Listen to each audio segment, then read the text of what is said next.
আমার যতটুকু ধারণা আছে, মনে আছে, 3 বছরের ভেতরে প্রত্যেক দিন তাহাজ্জুদ আমি যতদিন পড়েছি আমার এই দোয়াটা ছিল প্রতিদিন নফল নামাজের সেজদায় গিয়ে।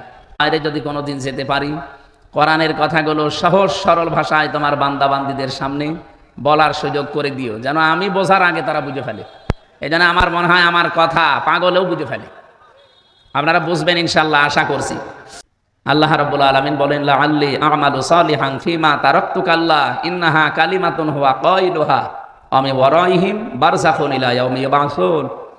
এই লোকটা কিয়ামতে যখন আমার সামনে দাঁড়াবে, আমাকে বলবে, আল্লাহ একটা বার সুযোগ দাও, শুধু যাবো দুনিয়ায় আর যত ভালো কাজ আছে সব করব। আল্লাহ বলেন না, ক্বালা কাইলুম মিনহা, এটা তো তোমার কথার কথা, এরকম কথা বহু বলেছো, একটা কথাও রাখো না। সুতরাং এরকম কথার কথা আমি আর শুনতে চাই না, আর পাঠানো হবে না। এবার একটা জগৎ আছে তোমার জন্য, বারজাখের জগৎ। কিসের জগৎ? এই বারজাখের জগতে প্রবেশ করো, এখানে থাকো, কিয়ামতের দিন তোমাকে আবার তোলা হবে। বলেন ওই সময় আপনি যতই হাই হতাশ করেন, আফসোস করেন, কাজ হবে? এই জন্য এখনই সতর্কবাণী উচ্চারণ করে দিলাম আল্লাহর পক্ষ থেকে। আশা করছি যতদিন চোখ ভালো আছে, বন্ধ না হয়, আল্লাহর এই ঘরের দিকে খেয়াল করবে। আল্লাহ কবুল করুন, আমিন।